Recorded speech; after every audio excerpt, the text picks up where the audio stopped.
We are talking about, and we may be in the last class on the time between the Testaments, depending on how this goes, and depending on what I decide to do with next Sunday in any event. So we'll find out in a minute here. We have been looking at the Roman Empire and the Roman Empire's history, and then we're going to begin, and today we're also going to look at the Roman Empire's impact on Judea, on the place where the Jews live, and in particular that will get us to the point at which the time between the Testaments ends and we get into the first century.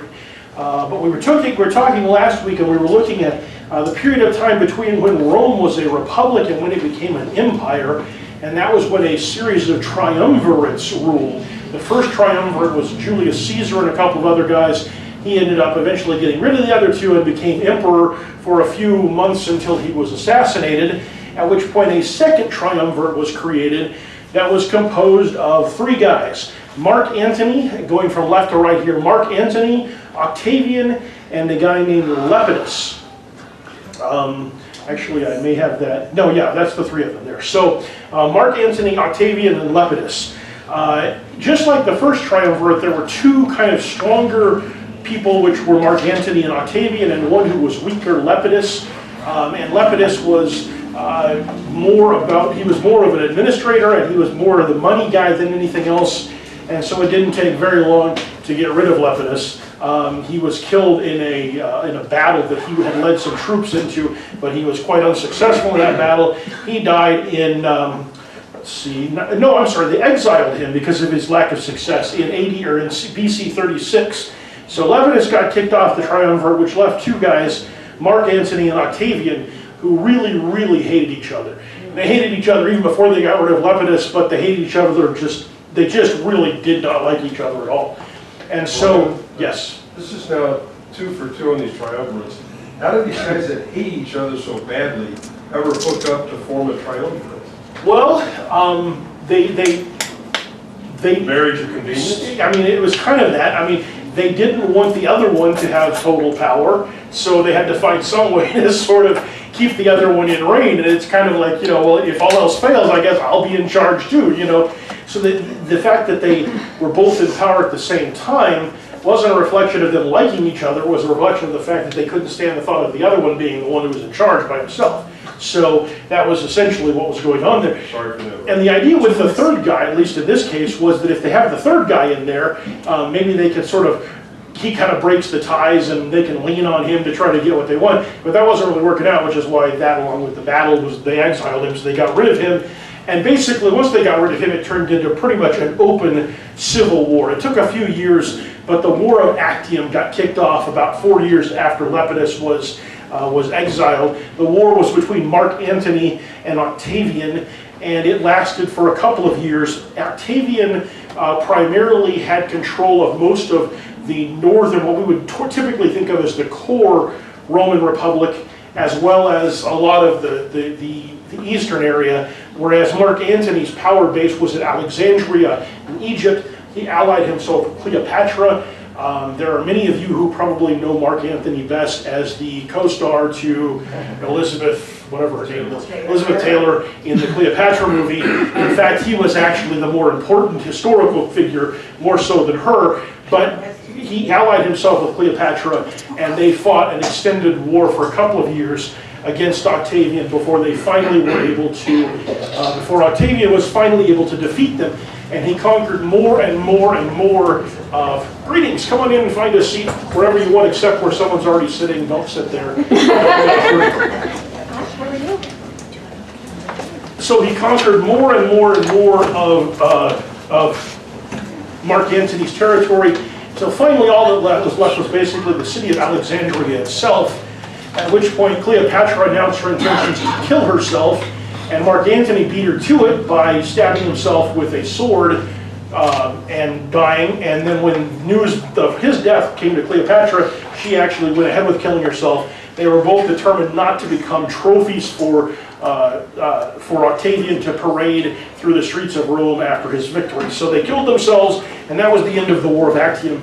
because, you know, when the two people on one side are dead, then the other guy's pretty much got a straight path to winning. So at that point, so now we got rid of actually, I made a mistake. That cross is actually over Octavian's face. Mark Antony is the guy on the other side. So in any event, though, we got rid of Mark Antony, we got rid of Lepidus, so now all that's left is Octavian, who is declared consul of the Roman Empire. If you remember, or the Roman Republic, technically, if you remember back last Sunday, we were talking about the consul was the role that was appointed, the Senate would appoint someone as the consul, who was almost kind of like prime minister or president. They were the executive branch, they were the ones that carried out the will of the Senate and the will of the people. And so Octavian is appointed solely to that role. Normally there were two consuls. Octavian gets that role by himself, and he keeps it for a whole 2 years before he declares himself Caesar Augustus, emperor of the newly formed Roman Empire. And you'll notice he takes the name Caesar. He does that because of Julius Caesar. Even though Julius Caesar was actually his name, future Roman emperors would take the Caesar part, and that would be their emperor title. Instead of being called Emperor Augustus, he was called Caesar Augustus, and they continued to use that. And the Augustus part was the name that he gave himself as his regnal or reigning name. And so, did he do it because he took power in August? I don't believe that was the case. No, I believe that I think it had, Augustus has to do with being grand or something like that. So Great Caesar or something. Great Caesar's ghost is what Perry White says in Superman, but that's something else. So at this point, then, Rome has now become an empire. And the Roman Empire will last from 27 BC to AD 395 in its complete form.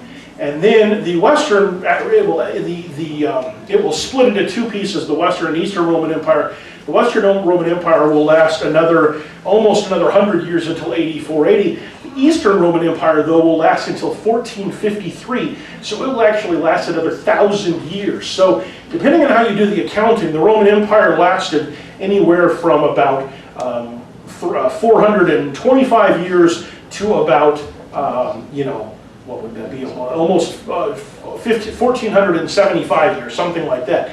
But a very long time, and of course that doesn't count the length of the Roman Republic, which was several hundred years before. So Rome lasts for a long time, and the Roman Empire itself, even the main Roman Empire, lasts for a very long time. Okay. Does the size stay pretty much, or does it start getting smaller? So actually, let's take a look at this map here, and that will help me to answer your question. Isn't that convenient? So, so if you look at this map, you can look up here and see these are the time frames. So this is 218 BC is actually still the Roman Republic, and you can see it's just this area in here, and just a tiny little bit of Greece that's controlled by Rome. By 133 BC, still a republic. All of the pink areas have been conquered. So Spain has been conquered, parts of Africa, or North Africa, and a significant portion of Greece has been conquered.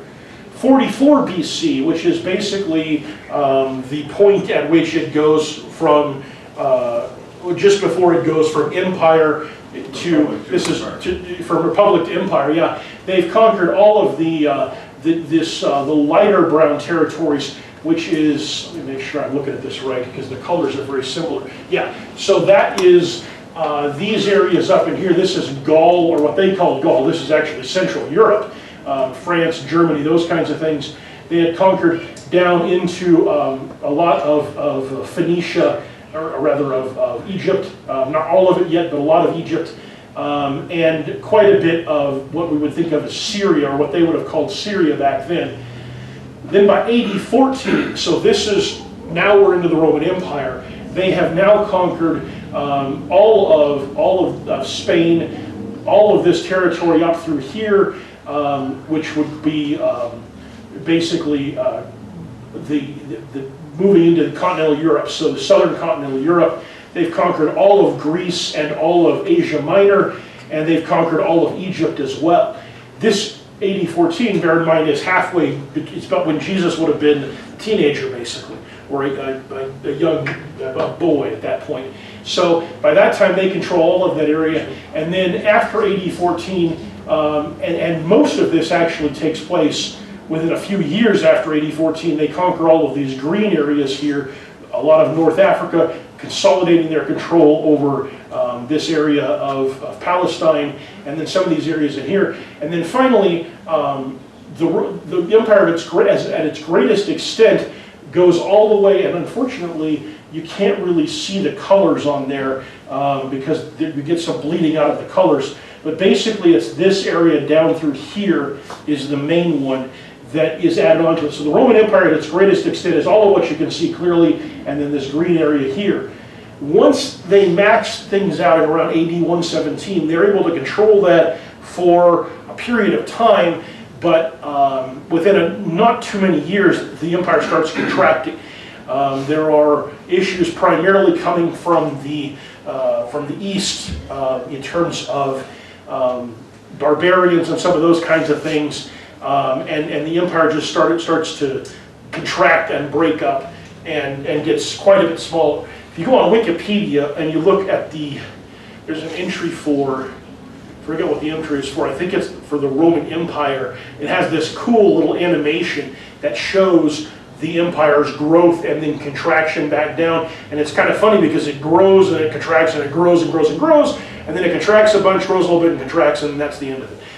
So if you watch that, it's kind of cool. So if you're curious to kind of see how it works through time, that's the best way to do it. But the empire gets pretty huge, but by the time of Christ, the critical thing to realize is that basically most of the empire's conquering was done. The only thing that hadn't been conquered by Jesus' time is this area and a little bit of some of these green areas. So the empire is conquered through that period of time. Okay, so social, cultural, economic developments. This is not the final part of this, but I wanted to look at a few of the ones when it comes to Greece, or to Rome in particular, because it's important to understand the effects that Rome had. First thing is that you have something called Pax Romana, which is the Roman peace.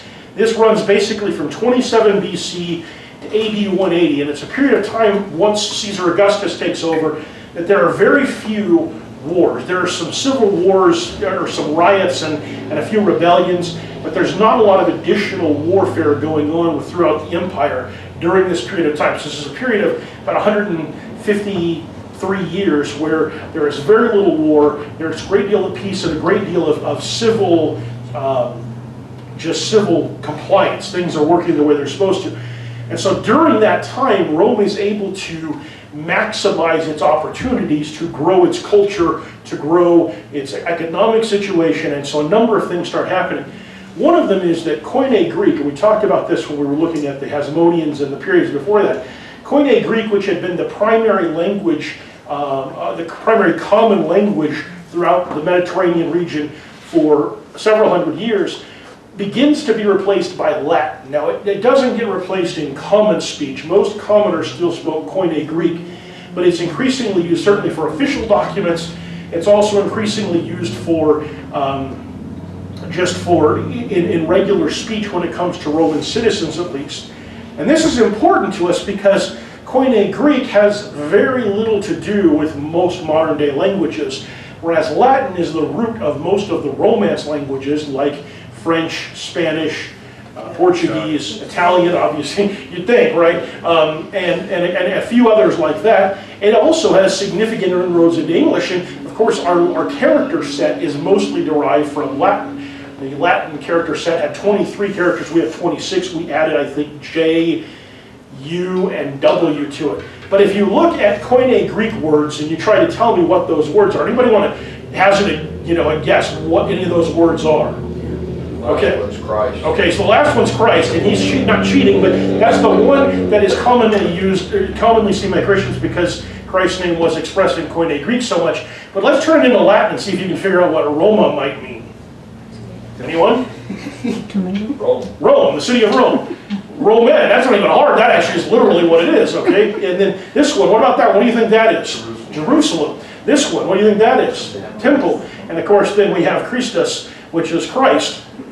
So Latin starts to get us much closer to our modern day language structures and language sets, and so it becomes incredibly important and has an incredible amount of effect on the development of language in Western civilization from that point on. So we get languages, and then we also get the, oh, sorry, go ahead. Before you go too far away from Yes. that, what that effectively does is make Koine Greek a dead language. Yes, And that becomes important for translation of scripture. that's true.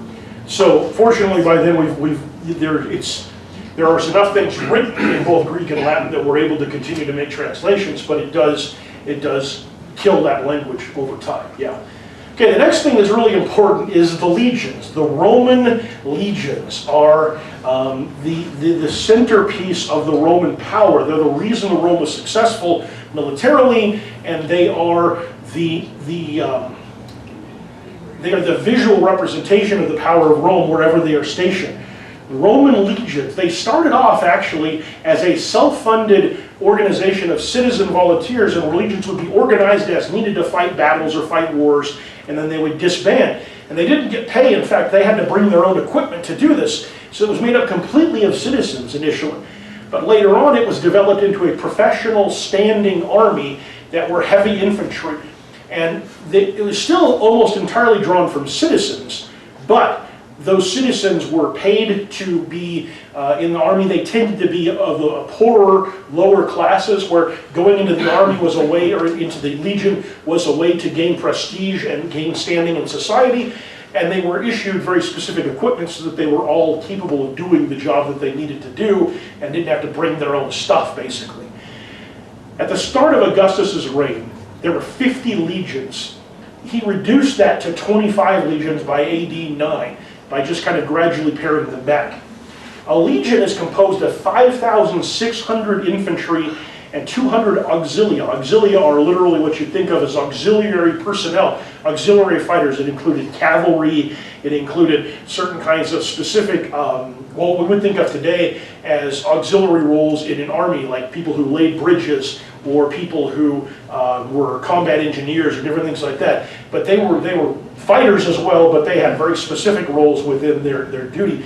On top of that, there were several thousand logistics personnel, people who, handled the mules that carried all the equipment, people who were cooks, people who were, carrying things, people who were handling where to get water from.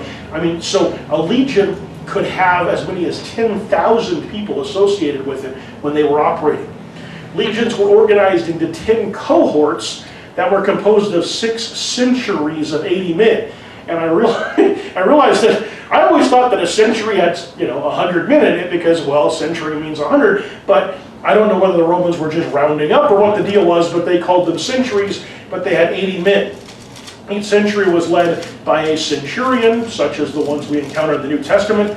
A cohort was led by a guy called the primus pilus, which actually means the head spear. He was the lead centurion. So if you think about kind of the way this is set up, you've got 10 cohorts, 6 centuries, which means that there are a total of 60 centurions.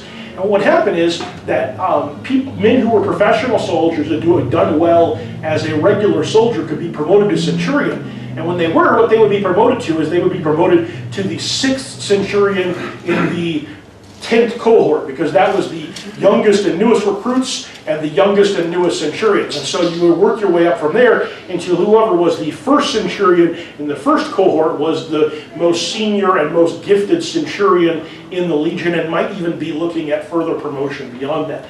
So they had a very clear organizational and rank structure, and it was one that actually has a lot of similarities to modern day military organizations. Okay, a legion is commanded by a legat or a legati. I think it's legat. He's usually a senator. So these are actually people from the Roman Senate who have been appointed to command for 3 years. You couldn't be a senator unless you had at least 10 years of military experience. It wasn't like they were just taking a bunch of politicians and sticking in the front of the army. These were guys who knew what they were doing. You couldn't be in the Senate unless you'd been in the military and knew what you were doing. So, in addition, the legion had a standard, an eagle actually on a pole. You can see it in this picture here. It's kind of obscured, but it's this thing right here. The standard was called the aquilia. It was carried by a guy who was the aquilifer. And the aquilifer and the standard itself was the most important thing for the legion other than following orders, making sure that the standard was not lost. For a legion to lose its standard was the most disgraceful thing that could happen. And usually the only way it would happen is if they'd been so badly decimated or destroyed to the point that there was nobody left, so it really didn't even matter anymore. But it was such a big deal that there are a number of records of legions standing against impossible odds to protect their standard, or going through incredible efforts just to avoid this. And my favorite story that I came across on this was that when Julius Caesar led his first invasion of Britain in 55 BC, his troops wouldn't get off the ships when they got close to the shore because they were afraid of the Britons. The Britons were these crazy berserker warriors, and the legions just didn't want to get off the ship.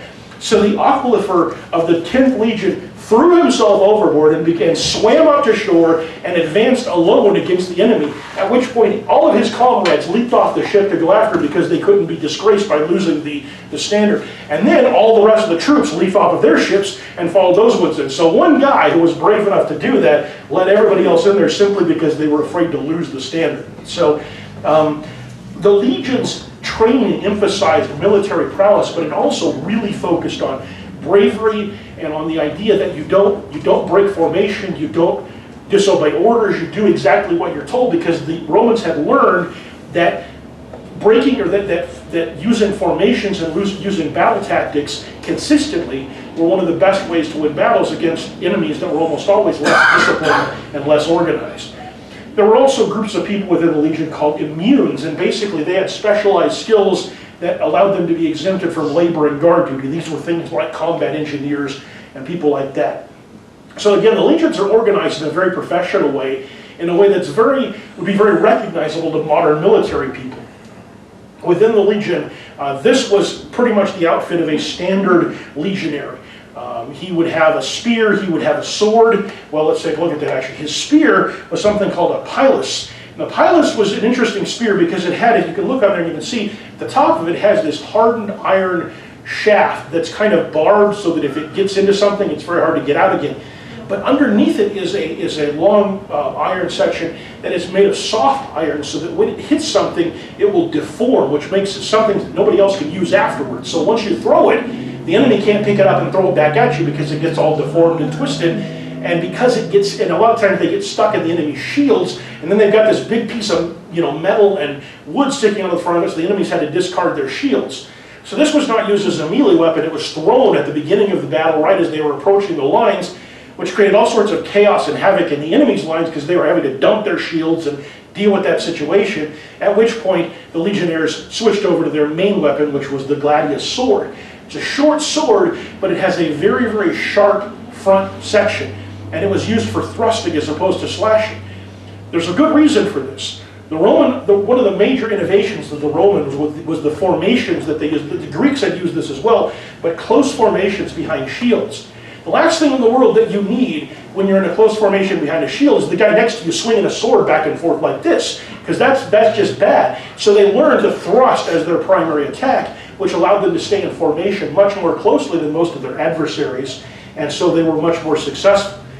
A Roman centurion would be dressed a bit more ornately. They had better armor. They had a crest that kind of called them out from their associates, and they typically just had generally better armor. Okay, so those are the legions. The legions, once you've got legions, you need some way to get them from place to place. And so one of the main things the Romans did during the Pax Romana, and they'd done it even before this, was they embarked on this campaign of public works. Probably the best known or the best understood of those is the Roman roads. This is a Roman road in Leptis Magna, Libya. It was built in the 1st century AD. This picture was taken just a few years ago. You can see that it's still in remarkable condition, even though it is literally 2,000 years old. And there are a lot of Roman roads like this. They were paved not with asphalt, but with rocks, and also the Romans had developed a form of quick drying concrete. It actually dries quicker than modern day concrete does, and so they could actually create their own stones when there weren't any around to work with. And so they created roads, and when I say they created roads, I mean they created roads everywhere. This is the Roman Empire. Those red lines are the roads that went all over the Roman Empire. It's a great way to get your legionaries from one place to another. You need to move, 10,000 people. It helps a lot when you can move them on a road as opposed to having them walk through dirt or forest or whatever else. And so they built roads all over the place, and they also created another innovation, which is the milestone. They actually have milestones all throughout their roads so that people could tell where they were and how far away they were from where they were going. With these roads and the legions, and having heard that they're kind of like the precursor to the tank, Did legions have chariots and charioteers, or not so? They had some, but not very much. They found that, it was interesting, for all of their success militarily, the one thing the Romans really never got very right was cavalry. They just could, they mastered the infantry, but they could never really get the cavalry down as a successful tool of war. They ended up using cavalry mostly to defend their flanks in an offensive way. They just couldn't figure out a way to mix them. But the legions were successful not just in militarily in conquering, they also were a patrol force. They were on the roads, and so they helped to defend the roads and to keep the roads relatively safe as well. So as I said, we've got milestones here, and then actually there is a milestone in Rome. Well, it's not there anymore because it was made out of gold. And at some point when the Roman Empire collapsed, somebody thought, hey, I'd like to get that giant piece of gold, and took it with them. But it's called, let's see if I can get this right, the Millenarium Aureum, which basically means the golden milestone. And it was put at the center of Rome. It is basically 0 on the milestones. And every other milestone that was set was measured from that point. So all of the Roman roads have a system very similar to what we have in the US within the individual states. If you look at the individual states and you look at our mileposts, they are measured from a common spot. In Arizona, it's a common spot it's the prime meridian within there, the meridian within the state, and the baseline within the state. In the case of Arizona, that's literally Baseline Road in Phoenix, and I forget, I want to say it's actually a street called Meridian, but I'm not sure about that part. But all of our roads and all of our road signs are measured from the distance from that. Well, in the Romans' case, that was the center of the Roman Empire, and it led to a saying, all roads lead to Rome. You actually hear that. That's not actually the saying that the Romans had. That was the saying that has developed from it. The saying that the Romans had, I'm not going to try to read it, it actually means 1,000 roads lead men forever to Rome, which is way more poetic sounding, right? So now, I actually came across this. I was looking for some information on this. I came across several articles, but there was one of them that was talking about, the question was, did all roads really lead to Rome? And they were kind of going through it, critiquing it. And it's one of those articles where there's some random links that are inserted, not by the author, but by the page itself. And so there was one that linked to something about Rome, there was one that linked to something else, and then my favorite one of all, because we're talking about roads, is it safe to eat roadkill? That one showed up, and I'm thinking, I don't really feel like that's related, but apparently someone did, so anyway. So in addition to roads, they also built aqueducts. Aqueducts are a way of transporting water over long distances, over natural barriers, and even uphill when their water is downhill from them. That one's really tricky, but there are ways to do it. So they created these, and they didn't just make them in Rome and right around Rome itself. This one's from France. They built them all over the Roman Empire. They weren't particularly discriminatory about where they built them. They also built massive buildings like the Pantheon in Rome. This one is crazy. And take a look at that architecture. Does it remind you of anything? Some of the American architecture, it actually looks, the Supreme Court it also looks a lot like the Houses of Congress. And so you can't really see the dome behind it, but the dome is one of the major features there. So you can see a lot of those. And some of the things that they built, this was a temple, they also built things that were for entertainment. The Colosseum is for entertainment. I want you to notice this particular picture of the Colosseum is cool because what it actually shows is this is the inner wall of the Colosseum, but there are actually 2 more walls. And if you look at them, they are concourses. This is just very similar to what you would find if you were to go to America West Arena. It's not America West Arena anymore, I forget what it's called now, but it's the football stadium or the basketball Coliseum down in Phoenix. You would find structures that are functionally very similar to this one, although obviously updated quite a bit. But these were massive, massive architectural things, and they were able to build them because they understood engineering, they understood material sciences, and they had the time and the money to do some amazing things. But when you're going to fund the legions and you're going to build all kinds of stuff, one of the things you have to have is, well, taxes. So the taxes were a major feature of the Roman Empire. Everybody paid taxes. And although they were pretty okay, one of the things about the Pax Romana is wherever they conquered, they pretty much let people do things the way they were doing them. The main things they required is, number 1, we don't want any riots or revolts, and number 2, we want you to pay your taxes. If you do those things, actually, we're mostly going to improve your life. We're going to build roads, we're going to build architectural things, we're going to have the legions to protect you. You got to pay your taxes. And of course, the Jews hated to pay their taxes. There's an interesting, we see this story over in Luke chapter 5, where it talks about when he calls Matthew or Levi. It says, after that, he, that is Jesus, went out and noticed a tax collector named Levi sitting in the tax booth, and he said to him, follow me. And he left everything behind and got up and began to follow him. And Levi gave a big reception for him in his house. And there was a great crowd of tax collectors and other people who were reclining at the table with them.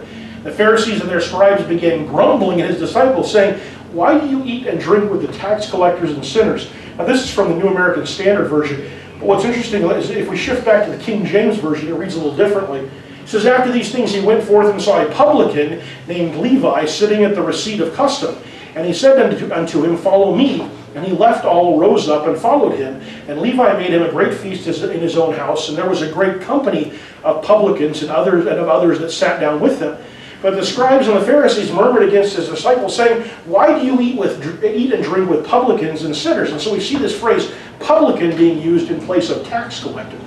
And I've always wondered about that, and what I came across as I was looking into and researching some of this stuff, is that the term publican doesn't just refer to tax collectors. What it really refers to is basically a synonym for the term independent contractor.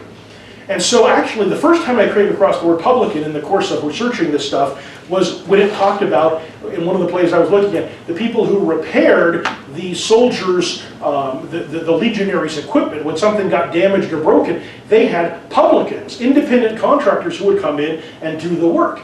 And so the concept of a publican is someone who is not actually directly affiliated with the government. They're paid something to do the work for the government, just like independent contractors might be today. And for taxes, that was mostly how the Roman Empire did it. They didn't send out government officials to collect taxes. They basically hired people locally to do it. And the way they hired them was on a system of basically, how much tax do you think you can get for your region? And whoever came back with the highest amount won. And so the deal was, the trick was that when you're bidding for it, you want to bid the highest amount, a high enough amount to make that you think you'll win, but as low as possible, because whatever else you collect on top of that gets to be yours. So the reason that the tax collectors were so hated was, first of all, because they were representing the Roman Empire, even though they were not Romans. They were Jews themselves.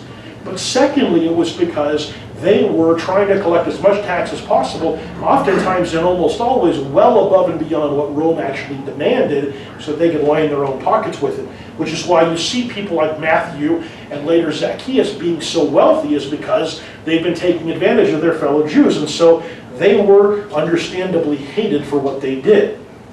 But taxes, and really in general, this notion of independent contractors, this was something that the Romans kind of brought up themselves. And so I want us to recognize, when we talk about Rome, just how significant a lot of the developments of Rome, that the Romans came up with, were in terms of how they've influenced our modern day world and the way that Western civilization looks, because so much of that is reflected in the way that we organize ourselves, in the way that we structure our governments, in the way that our governments structure the work that they do. And so it's really astonishing when you go through and look at how much similarities there are between Rome and between modern day Western countries. But let's transition here a little bit and take a look at how Rome and the Roman Empire affected Judea and get ourselves up to that final point in the time between the Testaments. So when we left off in Judea, this was the Hasmonean kingdom, the Hasmonean Empire. They controlled all of the area, basically from the southern end of the Dead Sea all the way up to the Sea of Galilee, and beyond that into what would be thought of as part of Syria, basically. They were in control of all of that. And they were in control of all of that right up until the point that Pompey in 64 BC conquered Syria. Now, he had not conquered that part of Syria that they controlled. He conquered all the way down to that point. When they lost control was when they had a civil war between the households of two brothers, and they asked Pompey to come and intervene. Please come on my behalf. No, please come on my behalf. And so Pompey, he did intervene in the Hasmonean Civil War in 63 BC, and he looked around and said, you know what? I think we'll just keep all of this. And so Rome took over. Judea became a Roman client state. There was a degree, they had a degree of freedom, but ultimately they were under Roman control. And so there's a period of time where the last few Hasmonean kings are officially the kings, but they answer to Rome. And I'm not going to get into all that because it's really quite irrelevant.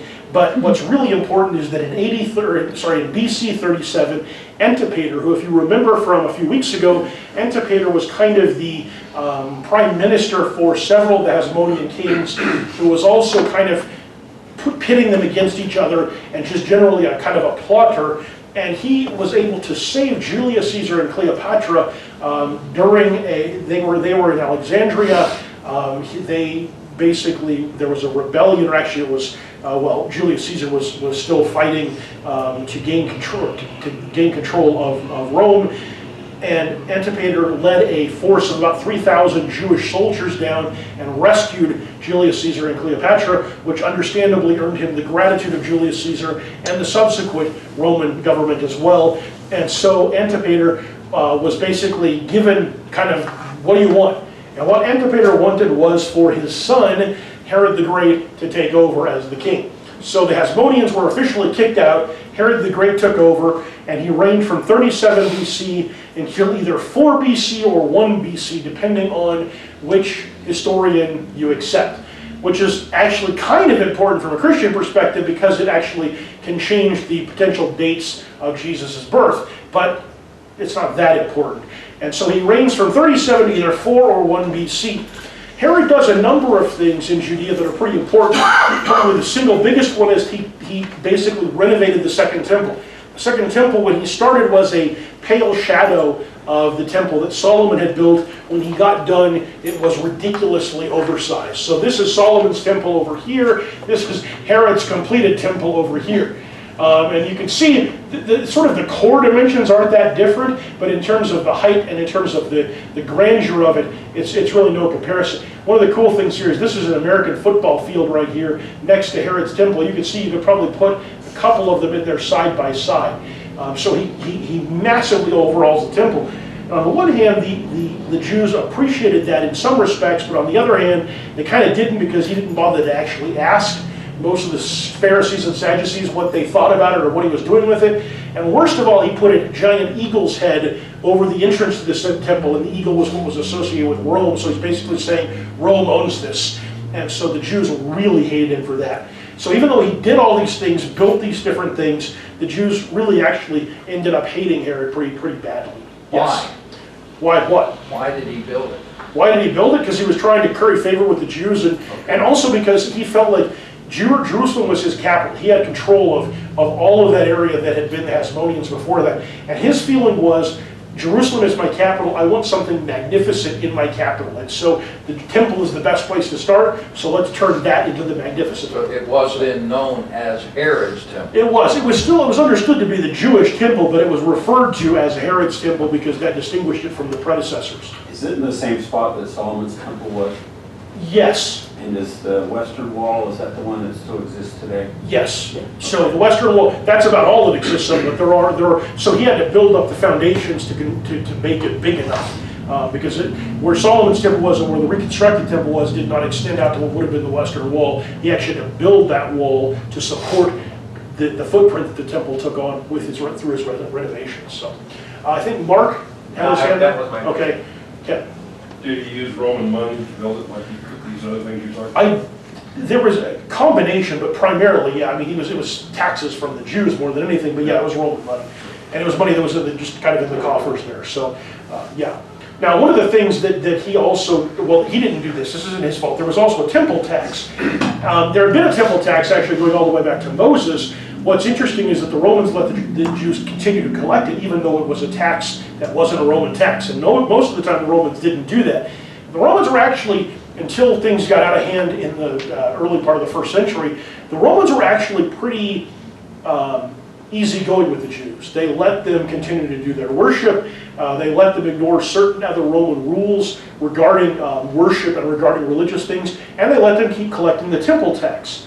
The temple tax is what's referred to over in Luke chapter 5, where it says, Jesus and his disciples arrived in Capernaum. The collectors of the 2 drachma temple tax came to Peter and asked, doesn't your teacher pay the temple tax? And yes, he does, he replied. There's a whole lesson that he makes out of it. But the 2 drachma is a half shekel, in which that was the amount that was set in Exodus chapter 30, where Moses says, this is what everyone who is numbered shall give. They counted off the people of Israel, and a tax was paid on all adult males they were supposed to give half a shekel according to the shekel of the sanctuary. Shekel is 20 gerahs, which of course that helps us to understand. That's what we use now. Half a shekel as a contribution to the Lord.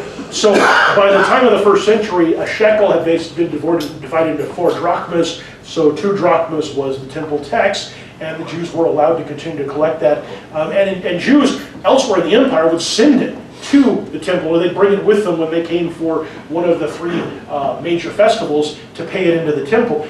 They were allowed to do that. So, okay, back over here. Let's see if we can wrap this up. We're on the last page of my notes, so let's see what happens here.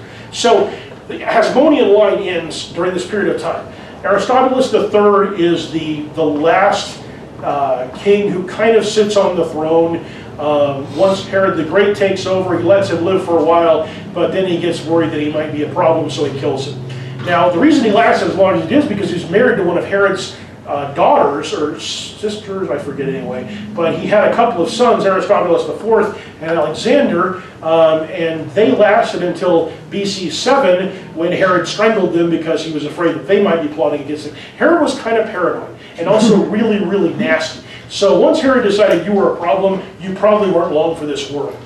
Which Herod was it that killed the This children? one. This one. Herod the Great is the one who's responsible for the massacre of the infants. His son, Herod Archelaus, is the one who's responsible for condemning Jesus to death. We'll get to him in just a second. Hyrcanus, the last of the Hasmonean, well, Aristobulus IV and technically Alexander were the last Jew who had ever sat on the throne. Hyrcanus II was killed in AD 30. Here again, he'd been living in exile among the Babylonian Jews. And Herod said, hey, come on back, you know, everything's going to be fine. So he brought him back and he greeted him with great honor and then he killed him. So, not a great guy. Anyway, once Herod died in either 4 or 1 BC, his kingdom was divided into 3 areas. Herod Archelaus, one of his sons, was given control of Judea, Samaria, and Idumea. That lasted until AD 6. So he was the king of that area during the time that Jesus was born. He was not the king by the time that Jesus was tried and crucified.